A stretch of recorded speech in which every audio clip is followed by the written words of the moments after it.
জান্নাত, আজ আমাদের রিলেশনের 1 মাস হয়ে গেল, অথচ তুমি আমাকে এখনো পর্যন্ত তোমার একটা ছবি দিলে না। প্লিজ আজকে একটা ছবি দাও তোমার।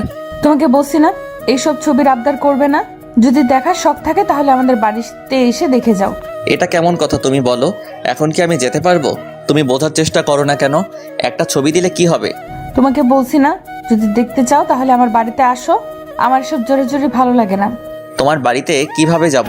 আমি কিছু জানি না। আচ্ছা, তোমার জানতে হবে না। দেখি, যেদিন যেতে পারবো সেদিনই তোমাকে দেখবো। এই তো ছেলের মতো কথা। হইছে, আর বলতে হবে না। ঠিক আছে, বললাম না। ওই বাবু, এখন বাই, মা আসছে, পরে কথা হবে। তাই বলে ফোনটা রেখে চলে গেল। এখন আসেন, আমাদের পরিচয়টা জেনে নিন। আমি হৃদয়, এবার অনার্স 2য় বর্ষের ছাত্র। আর যে মেয়েটির সাথে কথা বললাম তার নাম জান্নাত। আমি ঢাকায় থেকে লেখাপড়া করি। আর জান্নাতের বাড়ি সিরাজগঞ্জ। জান্নাত এবার ইন্টার ফার্স্ট ইয়ারে পড়ে। আমাদের প্রথম পরিচয় ফেসবুকে। আস্তে আস্তে কথা বলতে বলতে দুজনের খুব ভালো বন্ধু হয়ে যায়। কিন্তু কখন যে আমি অজান্তেই তাকে ভালোবেসে ফেলি আমি নিজেও জানি না। তাকে কোনোদিন দেখি নাই, কিন্তু আমার মনের ঘরে তাকে নিয়ে একটি স্বপ্ন বেঁধেছি। ওর কাছে যতদিন ছবি চাইছি ততদিন আমাকে নিষেধ করছে। আপনারা দেখলেন তো এখন কি বলল। হৃদয়, একটু এদিকে আয় তো। পরিচয়টা তো দিয়ে দিলাম, এখন মা ডাকছে, বাকিটা আপনারা পড়ে নিন। হ্যাঁ মা, বলো কি হয়েছে? ঘরটা এমন অবহেলা করে রেখেছিস কেন? নিজের ঘরটা গুছিয়ে রাখতে পারিস না? ওহো মা, তুমি জানো আমি একটু অগোছালো, তবু প্রতিদিন একই কথা কেন বলো? 2 দিন পরে বউ যখন ঘরে আসবে তখন কি করবি? হ্যাঁ মা, তুমি যে কি বলো না, তখন তো তোমার বৌমাই এসব করবে। হইছে, আর বলতে হবে না।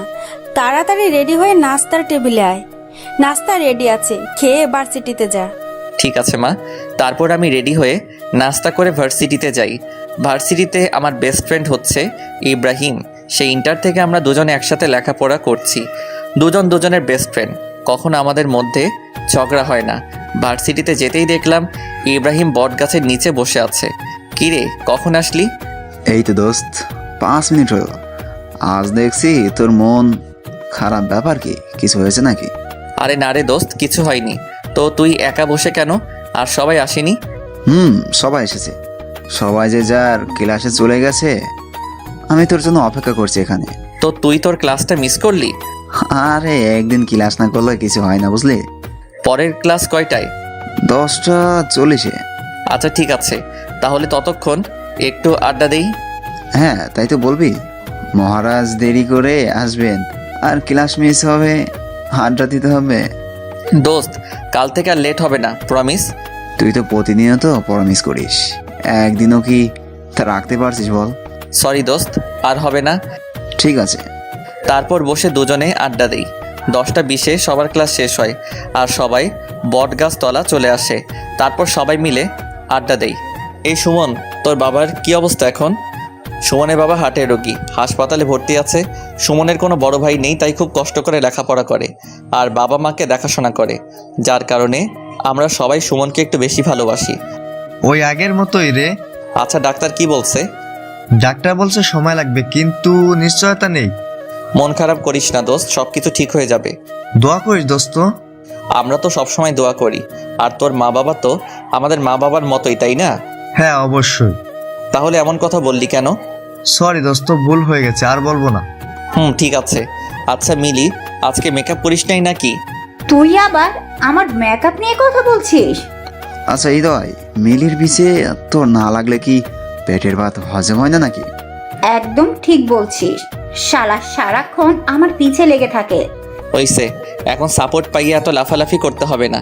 তুমি যে মেকআপ ম্যান তা তো সবাই জানে। সারাক্ষণ মেকআপ নিয়ে ব্যস্ত। এবার কিন্তু বাড়াবাড়ি হয়ে যাচ্ছে হৃদয়। আচ্ছা বোন, ভুল হইছে, মাফ কইরা দে। হয়েছে, এত ঢং করতে হবে না। বাহ, না চাইলেও দোষ। আচ্ছা ঠিক আছে, আজকের পর আর কোনোদিন তোর কাছে মাপ চাইবো না। আচ্ছা তোরা কি শুরু করলি বলতো? আচ্ছা সবকিছু বাদ দে, তো দোস্ত খুব ক্ষুধা পাইছে, চল ক্যান্টিনে যাই। তোর ক্ষুধা লাগছে, তুই মিলেরে নিয়ে যা। আমাদের ক্লাসের সময় হয়ে গেছে। আমি আর ইব্রাহিম ক্লাসে গেলাম। এখন তোদের আবার ক্লাস আছে? ক্লাস না থাকলে আমি যাই। সবই বুঝি, না খাওয়ানোর ধান্দা শুধু। ওই কি বললি তুই?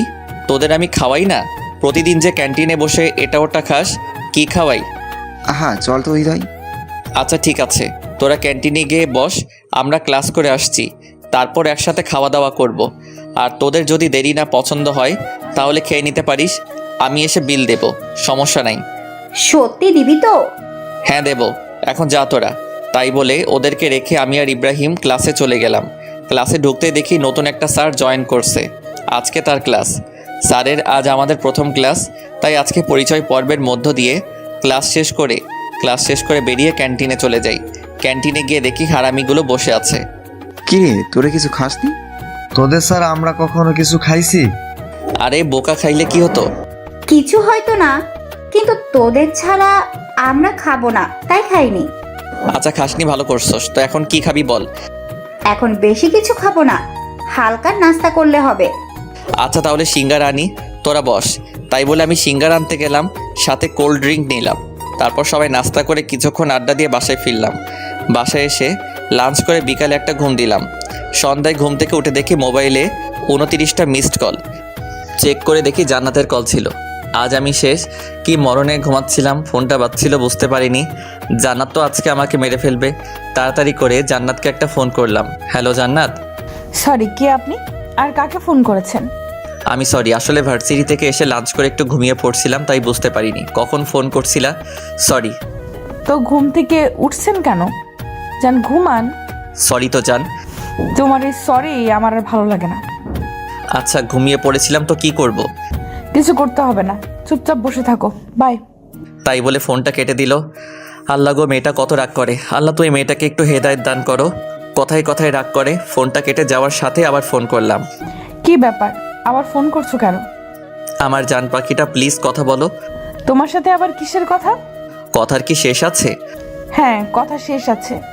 তোমার সাথে আমার আর কোনো কথা নাই। প্লিজ জান, এমনটা করো না, প্লিজ কথা বলো। আচ্ছা ঠিক আছে, বলো কি বলবে। I love you. এটা ছাড়া আর কোনো কথা আছে? আছে তো। তো সেই কথা বলো। আমার না খুব ইচ্ছা করছে তোমার কাছে ছুটে যেতে। তো আসো না কেন? কি করব বলো? সিরাজগঞ্জ তো আমার কোনো রিলেটিভ নেই যে তার পাশেই যাব। রিলেটিভ না থাকলে কি আসা যায় না? যাওয়া যায় তো, কিন্তু আমি তো কিছুই চিনি না, কোথায় যেতে কোথায় চলে যাব। তুমি কোন দুনিয়ার মানুষ? কেন? তুমি ডিজিটাল যুগে এসে হারিয়ে যাওয়ার ভয় করছো? আমি আমার ভয় করি না। যদি তুমি কোনো কারণে হারিয়ে যাও সেদিন আমার মরণ ছাড়া কিছু হবে না। হইছে, এখন আর ইমোশনাল হতে হবে না। তারপর জান্নাতের সাথে অনেকক্ষণ কথা বলে ফোনটা রেখে একটু ছাদে যাই। আমাদের ছাদে একটি দোলনা আছে, তো ছাদে গিয়ে দোলনায় বসে দোল খাচ্ছিলাম। এমন সময় সুমনের ফোন আসলো। হ্যালো হৃদয়, তুই কোথায়? কি রে, কি হয়েছে? এভাবে কথা বলছিস কেন? বাবা কেমন জানি করছে, তুই একটু তাড়াতাড়ি হাসপাতালে আসবি। আচ্ছা আমি আসতেছি, দাঁড়া। তাই বলে ফোনটা রেখে বাসা থেকে বেরিয়ে ইব্রাহিমের বাসায় গেলাম। ইব্রাহিমকে সাথে নিয়ে হাসপাতালে চলে গেলাম। হাসপাতালে গিয়ে দেখি সুমন একটা বেঞ্চের উপর বসে আছে। আমি সুমনকে বললাম, কি হয়েছে সুমন? বাবার আবার হার্ট অ্যাটাক হয়েছে। কি বলিস? এখন আঙ্কেল কই? ডাক্তার অপারেশন করছে। আচ্ছা তুই কোনো চিন্তা করিস না, সব কিছু ঠিক হয়ে যাবে। তোরা তো জানিস আমি বাবার জন্য কত কিছু করছি। বাবার এমন হলে আমি আর মা থাকবো কিভাবে? আরে কিছু হবে না আঙ্কেলের। আমি সুমনকে সান্ত্বনা দিতে লাগলাম। সান্ত্বনা দিতে দিতে দেখি ডাক্তার অপারেশন শেষে বাহিরে আসলো। আমরা ডাক্তারের কাছে গিয়ে বললাম, কি অবস্থা ডাক্তার? অবস্থা খুব একটা ভালো না, রোগী চাইছে না বাঁচতে। এখন আমরা কি করব বলেন? মানে কি বলছেন আপনি? উনি হার্টের পেশেন্ট, কিন্তু সেদিকে তিনি কোনো চিন্তাই করেন না, সারাক্ষণ নিজের প্রতি অবহেলা করেন। এখন আমরা কি করব? আচ্ছা ডাক্তার, এখন কোনো উপায় নেই কি? হ্যাঁ আছে, অনেক মেন্টালি সাপোর্ট দিতে হবে। আচ্ছা ঠিক আছে ডাক্তার, আমরা যথেষ্ট চেষ্টা করব। ঠিক আছে। তারপর ডাক্তার চলে যায়। আমরা সুমনের বাবার কাছে যাই। সুমনের বাবার কাছে গিয়ে বলি, আঙ্কেল এখন কি অবস্থা? এই তো বাবা, জীবন্ত লাশ হয়ে শুয়ে আছি। এমন কথা বলছিস কেন? কি বলবো বাবা, আর কতদিন এভাবে থাকবো? অনেক দিন তো হয়ে গেল। হ্যাঁ অনেক দিন হয়ে গেল। আপনি জানেন আপনি অসুস্থ হওয়ার পর থেকে সুমন আর আন্টি কত কষ্ট করছে। যেখানে সুমনের পড়াশোনায় মনোযোগী হওয়ার কথা, সেখানে পড়াশোনার পাশাপাশি আপনার চিকিৎসা খরচ জোগাতে হয়, পরিবার চালাতে হয়। এই বয়সে সুমনকে কত কষ্ট করতে হচ্ছে বলেন। আর আপনি যদি নিজেকে এভাবে গুটিয়ে নেন তাহলে কিভাবে হবে? আপনার ছেলের দিকেও তো দেখতে হবে নাকি? আপনার ছেলের দুঃখটা কি একটু বোঝার চেষ্টা করবেন না? একটু সুস্থ হয়ে ওঠেন, সবাইকে ভালো রাখতে হবে তো। ঠিক বলছো বাবা, আমি একটা অপদার্থ বাবা। যেখানে বাবাকে সব দায়িত্ব পালন করতে হবে সেখানে আমার ছেলে আমার দায়িত্ব পালন করছে। তাহলে বুঝেন, এখন আপনাকে যত তাড়াতাড়ি সম্ভব সুস্থ হয়ে উঠতে হবে। আর কোনো চিন্তা করবেন না, আমরা আছি তো, সবসময় হাসি খুশি থাকার চেষ্টা করবেন। ঠিক আছে বাবা, তোমাদের অনেক কষ্ট দিলাম। আমাদের কোনো কষ্ট নেই, তুমি তাড়াতাড়ি সুস্থ হয়ে উঠো। আমাকে সুস্থ হতেই হবে। এই তো আঙ্কেল, এখন বুঝতে পেরেছেন। তারপর কিছুক্ষণ আঙ্কেলের সাথে কথা বলার পর সুমনকে বুঝিয়ে রেখে আমি আর ইব্রাহিম চলে আসি। বাসায় এসে ঘুমিয়ে পড়ি। পরের দিন ঘুম থেকে উঠে ফ্রেশ হয়ে নাস্তা করে একটু আড্ডা দিতে বেরিয়ে পড়ি। আজ ভার্সিটিতে ক্লাস নেই, তাই ভার্সিটিতে যাওয়া হলো না। আমাদের একটা আড্ডাখানা আছে, সেখানে যেদিন ভার্সিটি সবাই আড্ডা দেই, আজকেও তার বিকল্প নেই। সবাই এসে পড়েছে, সবাই বসে আড্ডা দিচ্ছি। হঠাৎ এমন সময় ইব্রাহিমের ফোনে একটা কল আসে। ইব্রাহিম, তোমার ছোট চাচার বিয়ে ঠিক হয়েছে। আগামীকাল আমাদেরকে গ্রামের বাড়ি যেতে হবে। কি বলছো বাবা, সত্যি? হ্যাঁ সত্যি। আমার অনেক মজা হচ্ছে। দাঁড়াও বাবা, আমি তাড়াতাড়ি বাসায় আসছি। আচ্ছা ঠিক আছে। ইব্রাহিম ফোনটা রাখা মাত্রই আমি ইব্রাহিমকে বললাম, কী রে, কী হয়েছে, এত খুশি কেন? আর বলিস না, আমার ছোট চাচার বিয়ে ঠিক হয়ে গেছে। কাল সকাল সকাল আমাদের গ্রামের বাড়ি যেতে হবে। গ্রামের বাড়ি? তোর আবার গ্রামের বাড়ি আছে নাকি? হ্যাঁ রে, তোকে এর আগে বলা হয়নি, কারণ আমি ছোটবেলা থেকেই ঢাকায় বড় হয়েছি। গ্রামে দু একবার গিয়েছিলাম। তোদের গ্রামের বাড়ি কই? সিরাজগঞ্জ। কি শালা, তোর বাড়ি সিরাজগঞ্জ? আমাকে বলবি না? কেন রে, কি হয়েছে? শালা, আমার সিরাজগঞ্জ একটা কাজ আছে, আমার কোনো রিলেটিভ থাকে না, তাই যাইতে পারতেছি না।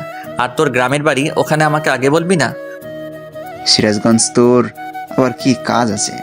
তোকে বলা যাবে না, একটু সিক্রেট। অনেক দিন ধরেই যাবো যাবো বলছি, কিন্তু যাওয়া হচ্ছে না। আচ্ছা, এই তো যখন সিক্রেট, তাহলে একটা কাজ করতে পারিস। কি কাজ? আমাদের সাথে কাল আমার গ্রামের বাড়িতে চল, তাহলে আমার চাচার বাড়ি গিয়ে তোর কাজটা হয়ে যাবে। আমি ইব্রাহিমের কথা ফেলতে পারলাম না, কারণ আমি সিরাজগঞ্জ যাওয়ার জন্য অনেক চেষ্টা করছিলাম। এখন সুযোগ পেয়েছি, হাতছাড়া করব না। তাহলে তো খুব ভালো হয়। আচ্ছা ঠিক আছে, তাহলে রেডি হয়ে নিস, কাল সকালে রওনা দিব। আচ্ছা ঠিক আছে দোস্ত, আজকে আমি অনেক খুশি, কারণ জান্নাতের সাথে দেখা করার জন্য সিরাজগঞ্জ যাচ্ছি। বাসায় গিয়ে জান্নাতকে ফোন দিলাম, হ্যালো জান্নাত, এবার তুমি পালাবে কোথায়? এবার তোমাকে দেখেই ছাড়বো। মানে কি বলছো তুমি? আগামীকাল আমি সিরাজগঞ্জ যাচ্ছি। সত্যি আগামীকাল তুমি আমার সাথে দেখা করার জন্য সিরাজগঞ্জ আসছো? হ্যাঁ জান, সত্যি। শুধু একদিনের জন্য না, বেশ কিছুদিন থাকবো। বাহ, তাহলে তো খুব খুশির সংবাদ। কিন্তু কোথায় আসবে, কার বাসায় আসবে? আমার বেস্ট ফ্রেন্ডের বাড়িতে। তোমার আবার বেস্ট ফ্রেন্ড সিরাজগঞ্জে কিভাবে হলো? আরে বলো না, আমার বেস্ট ফ্রেন্ডের গ্রামের বাড়ি সিরাজগঞ্জ। আমি জানতামই না, আজকে জানলাম, তাই আর দেরি করছি না, আগামীকাল চলে যাব। আচ্ছা ঠিক আছে, দেখে শুনে এসো। ওকে জান। এভাবেই জান্নাতের সাথে অনেকক্ষণ কথা বললাম। তারপর মা বাবাকে জানালাম আগামীকাল সিরাজগঞ্জ যাব ইব্রাহিমের চাচার বিয়েতে। মা বাবা রাজি হয়ে যায়, কারণ তারা জানে ইব্রাহিম আমার বেস্ট ফ্রেন্ড। রাত্রে আমার সব কাপড় চোপড় গুছিয়ে নিলাম। পরের দিন সকালে আমি, ইব্রাহিম আর ওর মা বাবা সবাই সিরাজগঞ্জের উদ্দেশ্যে রওনা দিলাম। দীর্ঘ 5 ঘন্টা যাত্রা করার পর আমরা বাসায় পৌঁছালে ইব্রাহিমের গ্রামের বাড়িতে যেয়ে বাড়ির কলিং বেল বাজাতেই হুট করে কি যেন আমার মাথায় একটা লাঠি দিয়ে বাড়ি দিল। আমি কিছু বুঝে ওঠার আগেই একটা মেয়ে সামনে থেকে দৌড়ে পালালো। পাশে থেকে ইব্রাহিম বলল, কিছু মনে করিস না দোস্ত, এটা আমার পাগলি ছোট বোন। আমি অনেকদিন ধরে গ্রামে আসি না, তাই আমাকে মারার জন্য এসেছিল, কিন্তু ভুল করে তোকেই মেরে ফেলেছে। তোর আবার বোন আছে? হ্যাঁ রে, ও তো ছোটবেলা থেকে গ্রামেই থাকে। গ্রাম ছেড়ে নাকি ওকে যেতে মন চায় না। বাহ, ভালো তো। আচ্ছা, আমরা কি গেটে দাঁড়িয়ে কথা বলবো না ভিতরে যাব? হ্যাঁ বাবা, ভিতরে চলো। তারপর আমরা বাসার ভিতরে যাই। ভিতরে গিয়ে দেখি মেয়েটি বসে আছে। আঙ্কেল আন্টি সবাই যে যার রুমে গেল। ইব্রাহিম তার ছোট বোনকে বলে, মিম, এটা আমার বেস্ট ফ্রেন্ড হৃদয়, ওকে একটা রুমে জায়গা করে দে, আমাদের সাথেই থাকবে কিন্তু। ঠিক আছে ভাইয়া। আমি মেয়েটার দিকে হাঁ করে তাকিয়ে আছি। সত্যি মেয়েটা দেখতে অসম্ভব সুন্দর, কিন্তু বেশিক্ষণ তাকিয়ে থাকতে পারলাম না, কারণ সে আমার বেস্ট ফ্রেন্ডের ছোট বোন আর আমি অন্য একজনকে ভালোবাসি। যাই হোক, তারপর আমাকে একটি রুমে নিয়ে গেল আর বলল, এটা আপনার থাকার রুম, যান ফ্রেশ হয়ে একটু রেস্ট নেন। তোমাকে ধন্যবাদ। মেয়েটা ওয়েলকাম জানিয়ে চলে গেল। হঠাৎই আমার ফোনে কল বেজে উঠল। জান্নাত ফোন করেছে। তাহলে তুমি সিরাজগঞ্জে এসেই গেলে। তুমি কিভাবে জানলে? এখন থেকে তোমার প্রত্যেকটি কদমই আমি দেখতে পাবো। মানে কিভাবে? সেটা তো তোমাকে বলা যাবে না। আচ্ছা, তুমি এখন লাল শার্ট পরে আছো না? তুমি এগুলো কিভাবে বলছো? সব জানতে পারবে। এখন থেকে তুমি আমার নজরে নজরে থাকবে। তুমি কখন কি করছো সব কিছুই আমি জানতে পারবো। আমি কিছুতেই বুঝতে পারছি না জান্নাত এগুলো কিভাবে জানে। আচ্ছা জান্নাত, তুমি কি আমাকে একটু খুলে বলবে? সময় হোক সব কিছু জানতে পারবে। এটা আবার কেমন কথা? আমার সাথে লুকোচুরি খেলছো? যা মনে করবে তাই। তোমার জন্য এত কষ্ট করে আমি সিরাজগঞ্জে আসলাম, আর তুমি?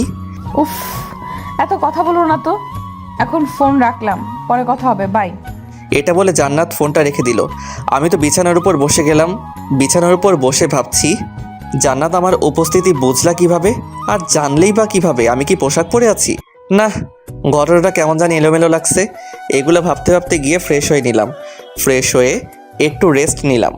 অনেকক্ষণ পর ইব্রাহিম আমার রুমে এসে আমাকে ডেকে বলল, হৃদয়, তুই তো কখনো গ্রামে আসিসনি, আর আমিও অনেক দিন ধরে গ্রামে আসিনি, তাই চল বাইরে থেকে একটু ঘুরে আসি। আচ্ছা ঠিক আছে চল। আমি আর ইব্রাহিম বাড়ি থেকে বের হতে যাব, এমন সময় মিম সামনে এসে দাঁড়িয়ে বলল, ভাইয়া কোথায় যাচ্ছিস? এই তো একটু বাইরে ঘুরতে যাব। কেন? তুই তো অনেকদিন যাবত গ্রামে আসিস না। গ্রামের রাস্তাঘাট কি তোর মনে পড়ে?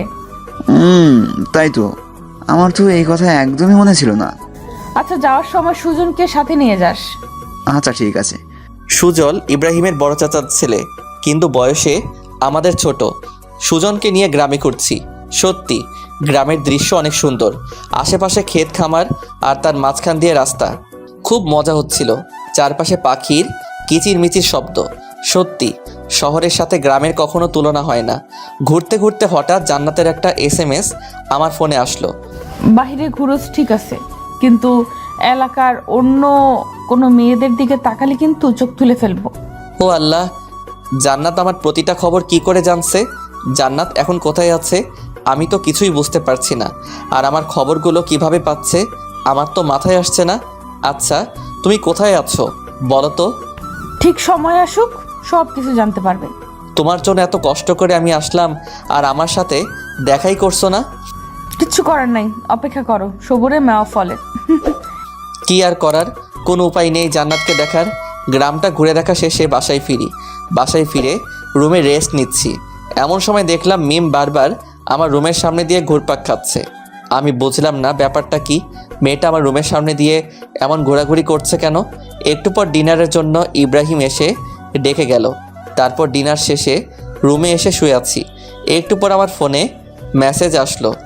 কি ব্যাপার, সারাদিন রুমের মধ্যে শুয়ে বসে থাকো, খারাপ লাগছে না? তুমি কোথায় আছো এখন? আর তুমি কিভাবে বুঝলে আমি রুমের মধ্যে বসে আছি? তোমাকে বলছি না, তোমার প্রত্যেকটা কদম এখন থেকে আমি দেখতে পাবো। তাহলে আমার সামনে আসছো না কেন?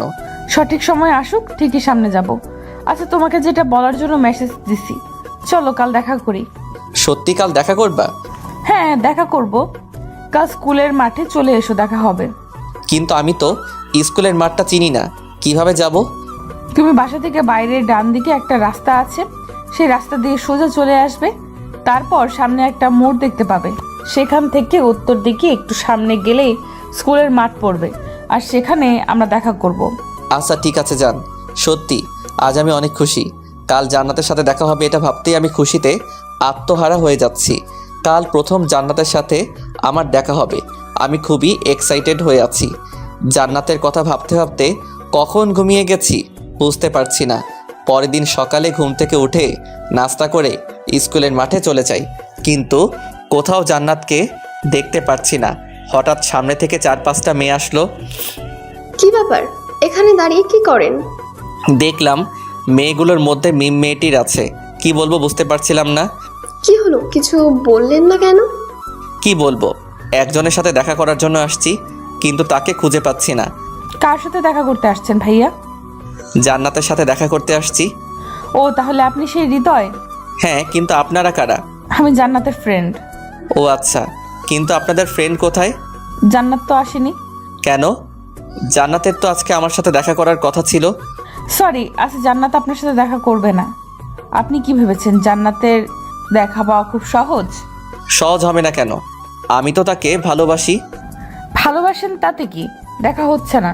আচ্ছা শোনেন, এখানে যখন এসেই পড়েছেন তাহলে আজকে আমাদের খাওয়াবেন। আমি আপনাদের কেন খাওয়াবো? বারে দেখতে হবে না আপনি কিপটা নাকি? আমি কিপটা নই। সেটা তো দেখতেই পাচ্ছি। যদি কিপটা না হতেন তাহলে আমরা জান্নাতের ফ্রেন্ড জানার পর আমাদের খাওয়াতে না করতেন না। আমি কিভাবে বুঝবো যে সত্যি আপনারা জান্নাতের ফ্রেন্ড?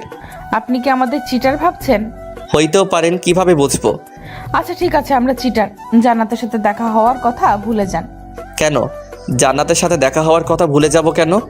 জান্নাত আপনার সাথে দেখা করবে না, আপনি আমাদের চিটার বললেন। আচ্ছা আমার ভুল হয়েছে, সরি। প্লিজ জান্নাতের সাথে দেখা হওয়ার ব্যবস্থা করে দিন।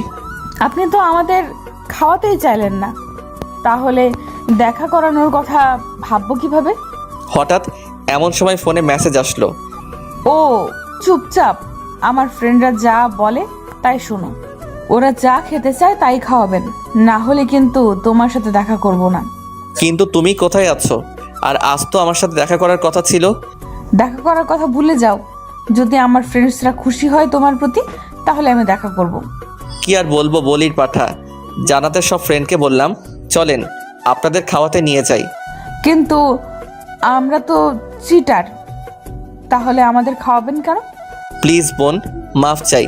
প্লিজ চলেন, তারপর সবাইকে নিয়ে রেস্টুরেন্টে যাই এবং সবাইকে ইচ্ছে মতো খাওয়াই। একবারে বিল এসেছে 1850 টাকা। পকেট অর্ধেক ফাঁকা করে ফেললো শুধু একবারই। আল্লাহই জানে আমার পকেট থেকে আর কত খসবে। হোটেলের বিল দেব শেষে। জান্নাতের ফ্রেন্ডদের বললাম এখন তো জান্নাতের সাথে দেখা করার ব্যবস্থা করে দেবেন প্লিজ।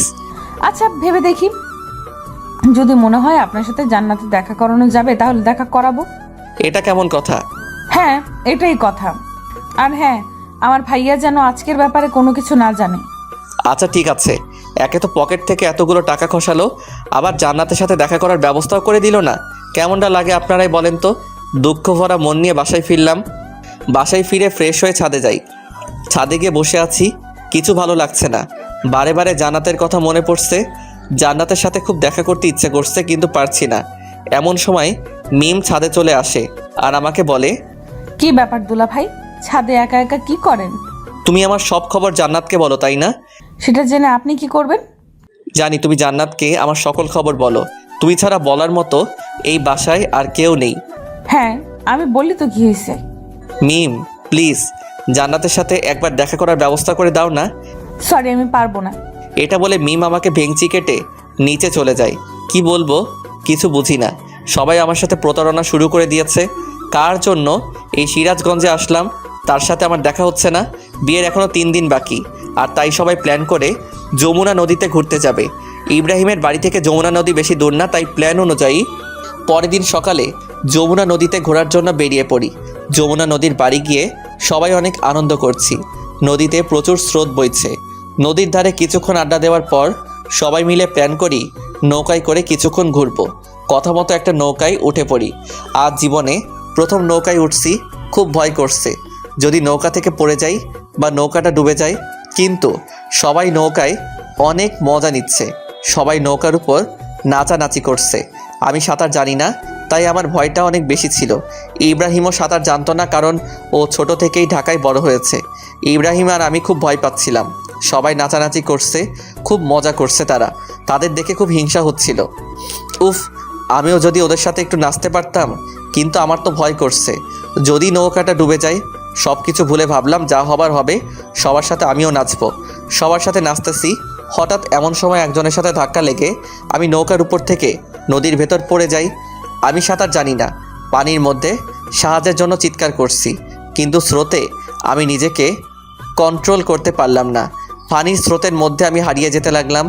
এমন সময় মিম নদীতে লাফ দিয়ে আমাকে খুঁজতে লাগে, কিন্তু কিছুতেই খুঁজে পাচ্ছিল না। অনেকক্ষণ খোঁজাখুঁজির পরে আমার দেহটা খুঁজে পায়। তারপর আমার দেহটি নৌকার উপরে উঠাই। আমার দেহ নৌকার উপর উঠিয়ে তাড়াতাড়ি করে নদীর পাড়ে নিয়ে যাওয়া হয়। নদীর পাড়ে নিয়ে আমার পেটে চাপ দিয়ে পেট থেকে পানি বের করা হয়। পানি বের করার পরও আমার জ্ঞান ফেরে না। কি করবে কেউ বুঝতে পারছে না। এমন সময় মিম আমার মুখটা একটু ফাঁকা করে মিমের মুখ আমার মুখে বসিয়ে ফু দিতে শুরু করে। সবাই চেয়ে চেয়ে মিমের কাণ্ড দেখে হা করে তাকিয়ে আছে। কিছুক্ষণ ফু দেওয়ার পরে আমি লাফ দিয়ে উঠি। তারপর আমাকে নিয়ে হাসপাতালে যাওয়া হয়। ডাক্তার আমার চিকিৎসা করে আর বলে, রোগীর ঠিকমতো যত্ন নিতে হবে, না হলে ভবিষ্যতে কোনো বড় সমস্যা হতে পারে। ঠিক আছে ডাক্তার, আমরা ওর ঠিকভাবে যত্ন নেব। তারপর আমাকে হাসপাতাল থেকে বাসায় নিয়ে আসা হয়। বাসায় নিয়ে আসার পর আমার যত্ন নেওয়া হবে খুব ভালোভাবে। বিশেষ করে মিম আমার খুব যত্ন নেয়। জান্নাত আমার কাছে ফোন করে খুব কান্না করত আমার এমন অবস্থা দেখে। আমি পাগলিটাকে সান্ত্বনা দেওয়া ছাড়া কিছুই করতে পারতাম না। মিম আমার কাছে এসে বারে বারে মাপ চাইতো আর বলতো, সত্যি আমি জানতাম না আপনি সাঁতার জানেন না। আমি তো মজা করে আপনাকে ধাক্কা দিছিলাম, কিন্তু আপনার এমন অবস্থা হবে আমি বুঝতে পারিনি। আমাকে মাফ করে দিবেন প্লিজ। আরে বোকা, সমস্যা নাই, তুমি তো না বুঝেও করেছো। তুমি যদি জানতা আমি সাঁতার জানি না তাহলে তো আর করতে না। এসব চিন্তা বাদ দাও, আজ তোমার জন্য আমি বেঁচে আছি। তুমি আমায় আবার দ্বিতীয়বারের মতো জীবন বাঁচালে, তোমার কাছে আমি ঋণী। আমার জন্য এত কিছু হলো, আর আপনি সত্যি আপনি অনেক বড় মনের একজন মানুষ। আর তোমার জন্যই তো আমি নতুন জীবন পেয়েছি। তোমাকে ভুল বুঝবো কিসের জন্য? এখন থেকে আমি আপনার বেশি করে যত্ন নেব। থাকবো না, এত বেশি যত্ন নিতে হবে না। তোমার ফ্রেন্ড জানতে পারলে আবার আমার উপর রাগ করবে। জান্নাত আপনাকে কিছু বলবে না? কেন কিছু বলবে না কেন? কারণ আমি সবার মতো না। জান্নাত আমাকে খুব ভালোভাবে চেনে। তোমাদের ফ্রেন্ডশিপ তোমরাই ভালো বোঝো, কিন্তু আমার উপর রাগ করলে কিন্তু আমি দায়ী নই। তোমাকে রাগ ভাঙিয়ে দিতে হবে।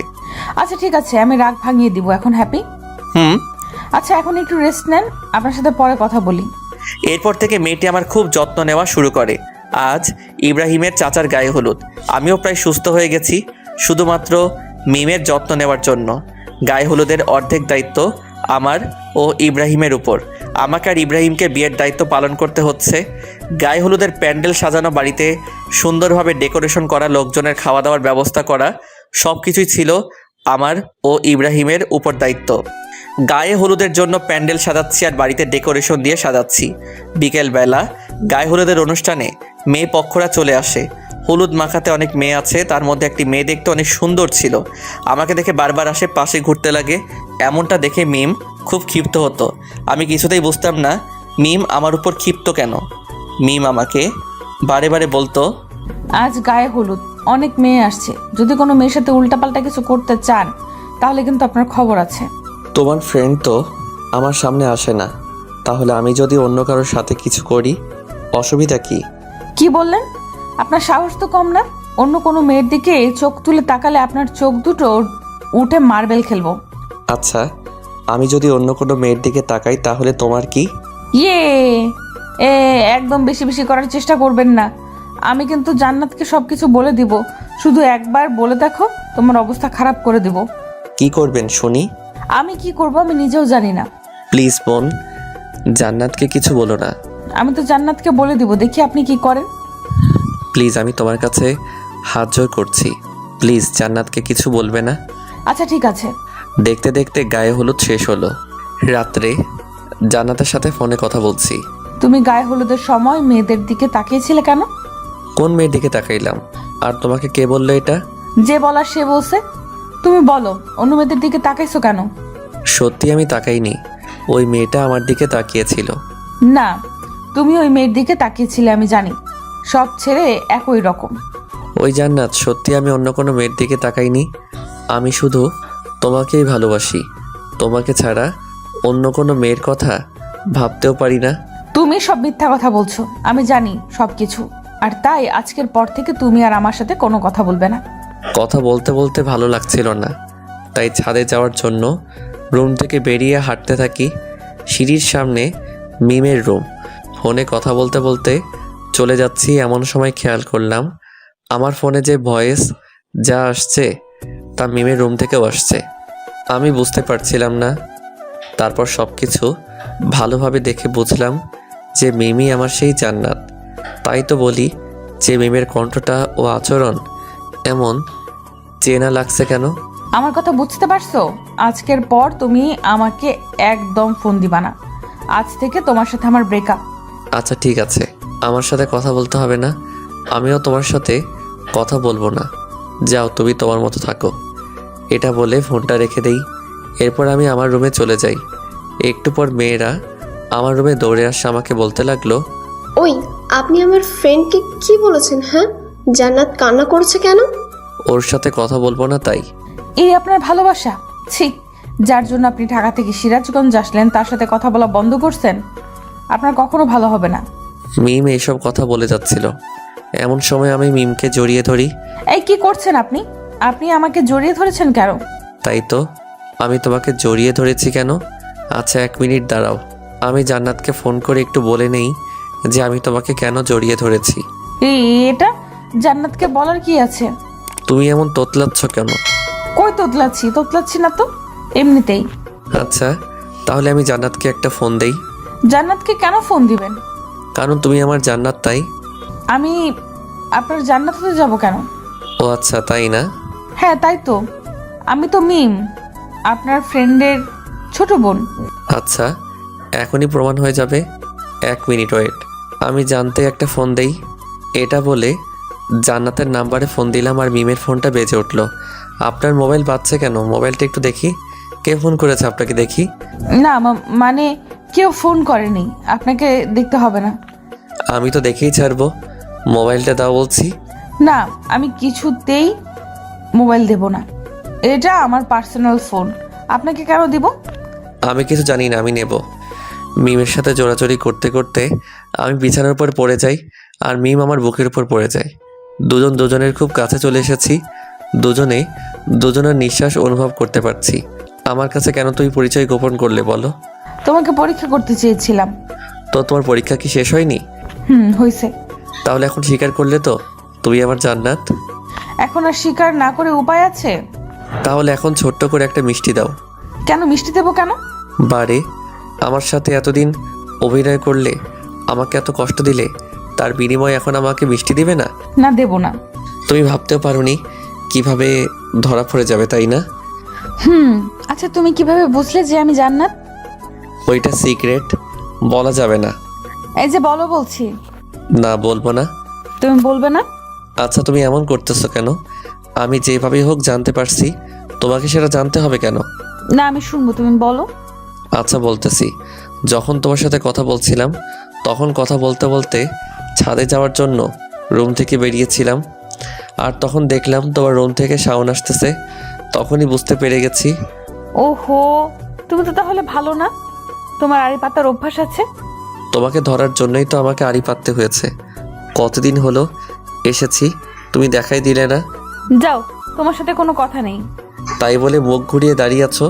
আমি ওকে ঘুরিয়ে আমার সামনে নিয়ে এসে বললাম, এই পাগলি, আজ প্রথম তোমার সাথে আমার সামনাসামনি পরিচয় হলো, আর তুমি এইভাবে মন খারাপ করে দাঁড়িয়ে থাকবে? থাকবোই তো, তোমার কি?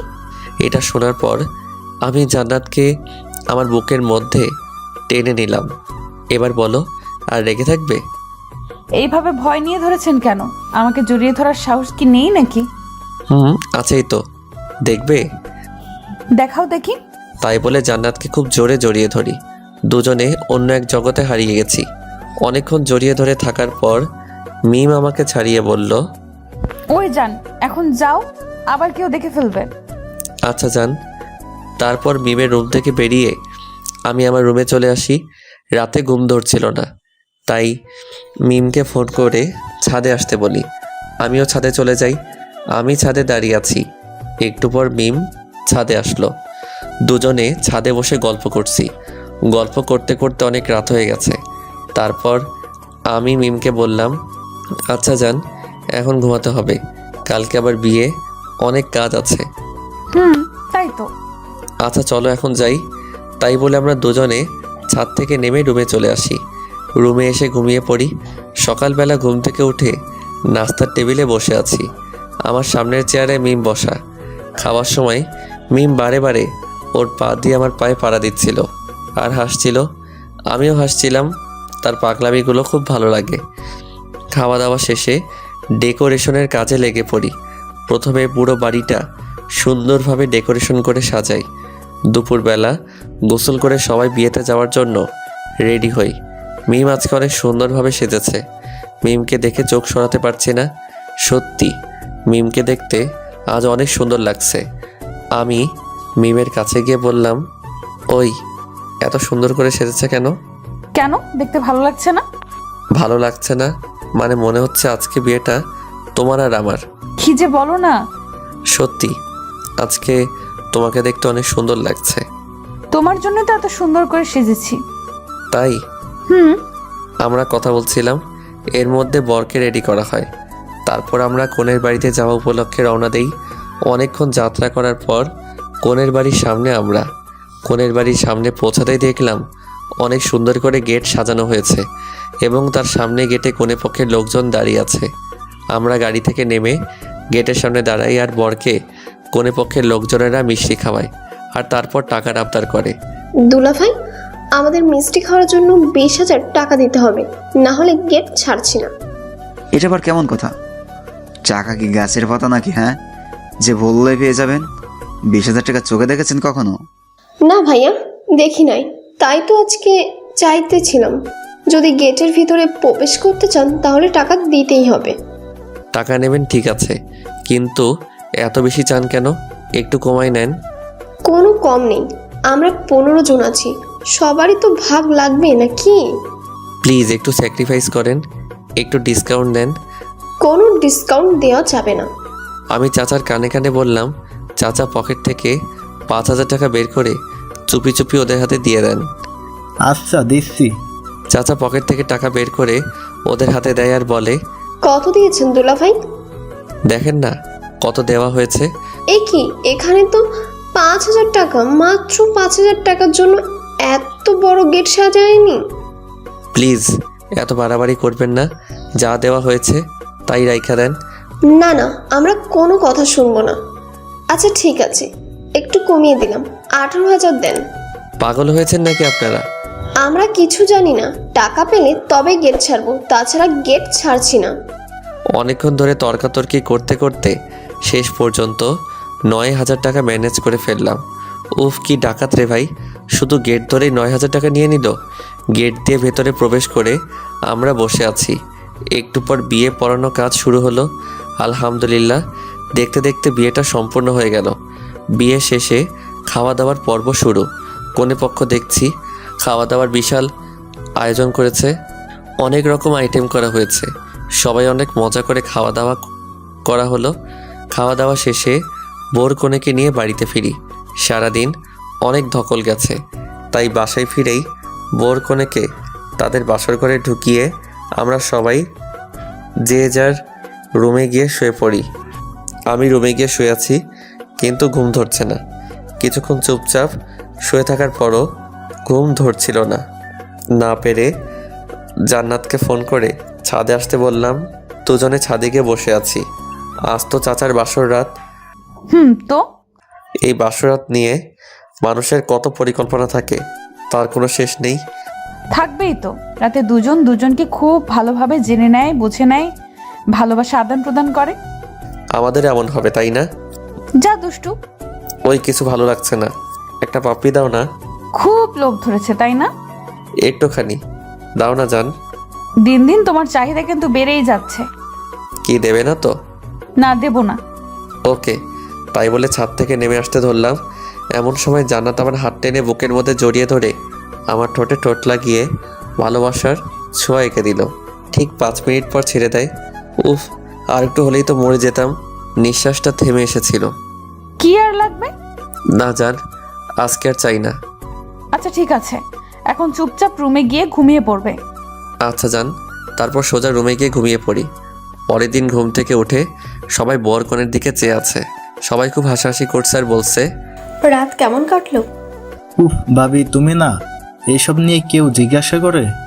আয় হায়, আমার দেবতার লজ্জায় লাল হয়ে গেছে। চাচা কোনো কথা বলতে পারছে না, লজ্জায় লাল হয়ে গেছে। আর চাচির তো কোনো কথাই নেই। অনেকক্ষণ মজা করার পর বর কনেকে সকালের নাস্তা করানো হয়। তারপর আমরা সবাই নাস্তা করি। নাস্তা করে কাজে লেগে পড়ি, কারণ বিকেলবেলা কনে পক্ষ থেকে আমাদের বাড়িতে আসবে। খাওয়া দাওয়া সব ব্যবস্থা করতে হবে। ইব্রাহিমকে বাবুকে আনতে পাঠিয়ে দেই। বাবুর্চিরা রান্নার কাজে লেগে পড়ে। আমিও রান্নার কাজে লেগে পড়ি।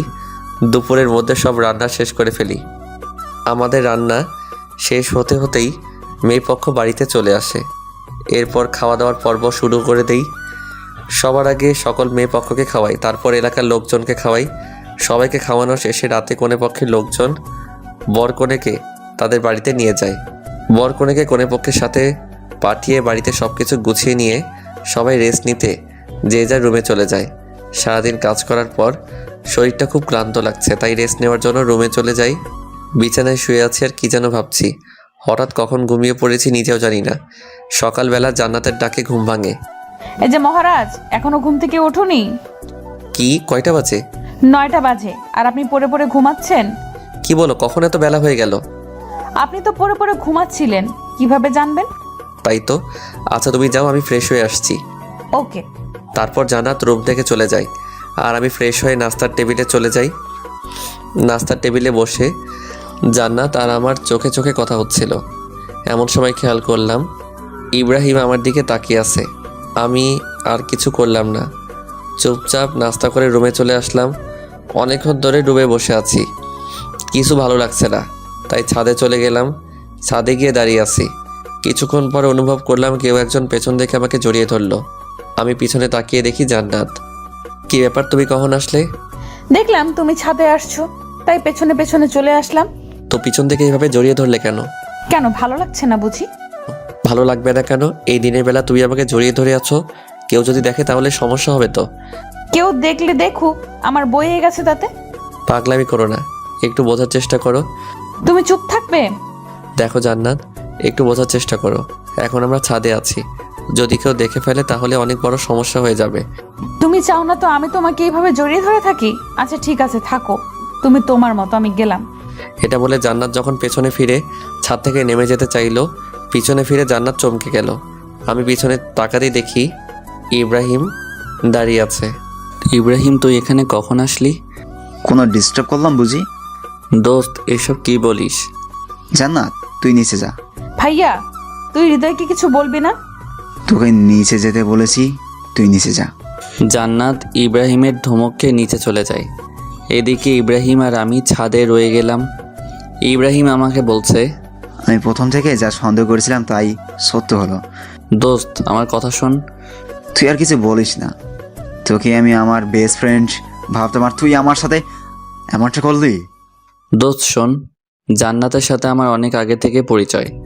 আমাদের প্রথম ফেসবুকে আলাপ হয়, তারপর আস্তে আস্তে কথা বলতে বলতে আমাদের মধ্যে একটা সম্পর্ক গড়ে ওঠে। বিশ্বাস কর, আমি একদমই জানতাম না যে জান্নাত তোর বোন। আমি তো জান্নাতকে কখনো দেখছিলাম না, জান্নাতকে আমি না দেখেই ভালোবেসেছিলাম। তোর সাথে এখানে আসার পরে আমি জানতে পারিনি যে তোর বোন মিম আমার জান্নাত। আমি তো পরশুদিন জানতে পারলাম যে এটা আমার সেই জান্নাত যাকে আমি ভালোবাসি। দেখ হৃদয়, তুই আমার বেস্ট ফ্রেন্ড, আমার ছোট বোন মানে তোর ছোট বোন। আর আমি আমার বোনকে অনেক ভালোবাসি আর তোকে অনেক ভালোবাসি। আমি কোন কারণে আমাদের বন্ধুত্বটা নষ্ট করতে চাই না। আমি কি বোঝাতে চেয়েছি তুই বুঝতে পারছিস? দোস্ত, আমি জান্নাতকে অনেক ভালোবাসি রে। আমি ওকে ছাড়া থাকতে পারবো না কিছুতেই। কিছুই করার নাই, প্লিজ তুই জান্নাতকে ভুলে যা। কিভাবে ভুলে যাব তুই বল? আমি কিভাবে বলবো? আমি শুধু এতটুকুই বলবো, তুই মিমকে ভুলে যা। আচ্ছা, কাকে ভুলে যাব তুই বল? যাকে আমি না দেখে ভালোবেসেছি তাকে? যাকে আমি নিজের থেকেও বেশি ভালোবাসি তাকে? যে আমাকে দ্বিতীয়বারের মতো জীবন দান করলো তাকে? যে আমাকে বিশ্বাস করে আমার সাথে সারা জীবন কাটানোর প্রতিজ্ঞা করেছে তাকে? তুই বল, আমি কিভাবে ভুলে যাব? শোন হৃদয়, তোকে সব কিছু ভুলে জান্নাতকে ভুলে যেতে হবে। আমি আমার জীবনকে কষ্ট দিতে পারবো না, আর আমি কখনোই আমাদের বন্ধুত্বটা নষ্ট করতে চাচ্ছি না। প্লিজ, তোকে আমার বন্ধুত্বের কসম। তুই এটা কি করলি? তুই কেন করলি এটা? আমি জান্নাতকে কিভাবে ভুলে যাব? খুব জোরে কান্না করছি আর বলছি। আমার চোখের জলগুলো টপ টপ করে ইব্রাহিমের পায়ে পড়ছে। হৃদয়, তুই নিজেকে শক্ত কর। আর হ্যাঁ, আমি তোকে যে এসব বলেছি তা যেন জান্নাত কিছুই জানতে না পারে। আচ্ছা ঠিক আছে। আচ্ছা চল, এখন নিচে যাই। প্লিজ তুই যা, আমাকে একটু একা থাকতে দে। ঠিক আছে, কিন্তু কথাটা মনে রাখিস। তোকে বললাম তো, তুই যা এখান থেকে। ওকে, আমি যাচ্ছি। তাই বলে ইব্রাহিম নিচে চলে গেল। আমি একা ছাদে দাঁড়িয়ে আছি, কিছুতেই চোখের জলকে থামাতে পারছি না। আমি জান্নাতকে কিভাবে ভুলে যাব? যে আমার নিঃশ্বাস, যার সাথে একটা মুহূর্ত কথা না বললে আমার খুব কষ্ট হয়, তাকে কি করে ভুলে যাব? ইব্রাহিম, তুই আমাকে কেন আমাদের বন্ধুত্বের কসম দিলি? আমি কি জান্নাতকে কিছুতেই ভুলতে পারবো না রে? প্লিজ তুই কসমটা উঠিয়ে নিয়ে। অনেকক্ষণ ধরে ছাদে একা একা দাঁড়িয়ে কান্না করছি। জানি না পাগলিটা নিচে কি করছে? যদি আগে জানতাম জান্নাত ইব্রাহিমের বোন তাহলে হয়তো কখনোই তাকে ভালোবাসতাম না, কিন্তু আমি তো জান্নাতকে আগে থেকেই ভালোবাসি। তাহলে কেন হচ্ছে আমার সাথে এমনটা? জান্নাত, তুমি আমাকে মাফ করে দিও। হয়তো আর কখনো তোমাকে ভালোবাসি কথাটা বলতে পারবো না। অনেকক্ষণ ছাদে দাঁড়িয়ে কান্না করার পর নিজেকে অনেক দুর্বল মনে হচ্ছে, তাই ছাদ থেকে নেমে রুমে গিয়ে শুয়ে আছি। ব্যাগে কিছু ঘুমের ওষুধ ছিল, সেগুলো খেয়ে ঘুমিয়ে আছি, যাতে জান্নাত আমাকে ডাকলে আমি সাড়া দিতে না পারি। আমি ঘুমিয়ে আছি গভীর ঘুমে। রাত 3টায় ঘুম ভাঙলো। ঘুম ভাঙতেই দেখি আমার পায়ের কাছে কে যেন বসে গুমড়ে গুমড়ে কাঁদছে। আমি ভালো করে চোখ ঘষে নিয়ে তাকিয়ে দেখি জান্নাত। কি ব্যাপার জান্নাত, তুমি এত রাতে এখানে? আমি সরি হৃদয়, তখন তোমার কথা আমি শুনিনি। তখন যদি তোমার কথা আমি শুনতাম তাহলে আজ ভাইয়ার কাছে ধরা খেতাম না। আরে পাগলি, কান্না করো কেন? একদিন না একদিন সবাই তো জানতেই পারতো, তাই না? ভালো হয়েছে ইব্রাহিম জানতে পারছে। যদি আঙ্কেল আন্টি কেউ দেখতে পেত তাহলে আমাকে অনেক খারাপ ভাবতো। এখন আমি কি করব? মা বাবাকে আমাদের সম্পর্কের কথা জানাবো? পাগল নাকি? এখন আঙ্কেল আন্টি সব জানতে পারলে আমাদের ভুল বুঝবে। আঙ্কেল আন্টি কখনোই এটা মেনে নেবে না, কারণ আমি একটা বেকার ছেলে। কোনো মা বাবা তার মেয়েকে বেকার ছেলের হাতে তুলে দিতে চাইবে না। তাহলে এখন কি করব? প্লিজ কান্না করো না, তোমার কান্না আমি সহ্য করতে পারছি না। তাহলে এখন কি করব তুমি বলো? দেখো জান্নাত, এখন আর আমাদের কিছু করার নেই। প্লিজ তুমি এখন আমাকে ভুলে যাও। কি? আমি তোমাকে ভুলে যাব? জান্নাত প্লিজ একটু বোঝার চেষ্টা করো। আমাদের সম্পর্কটা কন্টিনিউ করা আর সম্ভব না। ইব্রাহিমকে আমি আমার ভাইয়ের চেয়েও অনেক বড় কিছু ভাবি। ইব্রাহিম কষ্ট পাবে এমন কোনো কাজ আমি করতে পারবো না। প্লিজ জান্নাত, তুমি আমাকে ভুলে যাও। আমি কিছুতেই তোমাকে ভুলতে পারবো না। তোমাকে ছাড়া আমি এক মুহূর্তও থাকতে পারি না, তুমি জানো না? প্লিজ জান্নাত, এমন পাগলামি করো না। কেন তুমি আমার জীবনে আসলে? কেন তুমি আমাকে এতটা ভালোবাসলে? কেন তুমি আমায় এতটা পাগল করলে? কেন এখন তুমি আমায় ভুলে যেতে বলছো? জানি না। আচ্ছা, একটা কাজ করলে হয় না? কি কাজ? চলো না আমরা কোথাও পালিয়ে যাই। কিছুতেই না। আমি আমার মা বাবাকে কষ্ট দিতে পারবো না। আমি আমার বেস্ট ফ্রেন্ডকে কষ্ট দিতে পারবো না। আমি তোমার মা বাবাকে কষ্ট দিতে পারবো না, কারণ মা বাবাকে কষ্ট দিয়ে কখনো সুখে থাকা যায় না। আর তাই প্লিজ আর পাগলামি করো না। এতদিন যা হয়েছে ভেবে নাও সব কিছু ভুল ছিল। মনে করো তোমার সাথে আমার কোনো দিন দেখা হয়নি, তোমার সাথে কোনো দিন আমার আলাপ হয়নি, তোমার সাথে কোনো রিলেশনই ছিল না আমার। আমি কিছুই পারবো না, আমি কিছুতেই পারবো না এটা। এই পাগলি, প্লিজ আর কান্না করো না। আচ্ছা তুমি বলো, তুমি আমাকে ভুলে থাকতে পারবে? হ্যাঁ পারবো। সত্যি তুমি পারবে আমাকে ভুলে থাকতে? কেন পারবো না? তোমাকে ভুলে থাকা তো কোনো ব্যাপারই না। দেখো, আমি যদি তোমাকে ভুলে থাকতে পারি তাহলে তুমি পারবে না কেন? তুমি তো একটা বেঈমান। তুমি আমাকে ভালোই বাসুনি। যদি ভালোবাসতে তাহলে ভুলে যাওয়ার কথা বলতে না। এই তো সত্যটা ধরতে পারছো। আমি তো তোমাকে মন থেকে ভালোবাসিনি, একদিন তো শুধু অভিনয় করেছি। তোমার মতো বেঈমানকে ভালোবাসাটা আমার জীবনের সব থেকে বড় ভুল। এখনো সময় আছে, চাইলে ভুলটা সংশোধন করে নিতে পারো। হ্যাঁ তাই করব। একটা বেঈমানকে ভালোবেসেছিলাম, এটা ভুলে যেতে আমার বেশি সময় লাগবে না। আমিও তো এটাই চাই, তুমি আমাকে ভুলে যাও। জান্নাত দৌড়ে বাড়ি থেকে বেরিয়ে চলে যায়। সত্যি আমি অনেক বড় বেঈমান। আমি বন্ধুত্বটা টিকিয়ে রাখার জন্য আমার ভালোবাসাটা কবর দিলাম। সত্যি কিছু কিছু ভালোবাসা এমনই, কিছু সম্পর্কের কাছে হার মেনে যায়। আমার ভালোবাসাটাও না হয় এইভাবেই হারিয়ে গেল। আজ খুব কষ্ট হচ্ছে, কিন্তু কি করব, আমার কিছু করার নেই। সত্যি আমি ইব্রাহিমকে কষ্ট দিতে চাই না। ইব্রাহিমকে আমি অনেক ভালোবাসি। রাতে ভাবছি যদি আমি এখানে থাকি তাহলে রোজ জান্নাতের সাথে আমার দেখা হবে। আর জান্নাতের সাথে আমার দেখা হলে জান্নাত আমাকে কিছুই ভুলতে পারবে না, আর আমিও জান্নাতকে কিছুতেই ভুলতে পারবো না। তাই সব থেকে ভালো হবে আমি কাল সকালে কাউকে কিছু না জানিয়ে এখান থেকে চলে যাব। কথা মতো পরের দিন সকালে সিরাজগঞ্জ থেকে আমি ঢাকায় চলে আসি। কিন্তু ঢাকায় আসার আগে আমি রাত্রে একটা চিঠি লিখি, আর চিঠিটা গোপনে জান্নাতের টেবিলের উপর রেখে আসি। পরদিন সকালে জান্নাত ঘুম থেকে উঠে হৃদয়কে খুঁজতে যায়, কিন্তু হৃদয়কে রুমে খুঁজে পায় না। পুরো বাড়ি তন্ন তন্ন করে খুঁজে, কিন্তু কিছুতেই হৃদয়ের দেখা পায় না। খুব হতাশা নিয়ে নিজের রুমে ফিরে। রুমে গিয়ে বিছানায় বসে কান্না করতে লাগলো। হঠাৎ এমন সময় টেবিলের উপর চোখ পড়ল। জান্নাত দেখতে পেল টেবিলের উপর একটা চিঠি পড়ে আছে। জান্নাত দৌড়ে গিয়ে চিঠিটা উঠিয়ে খুলে চিঠিটা পড়তে অবাক হয়ে গেল।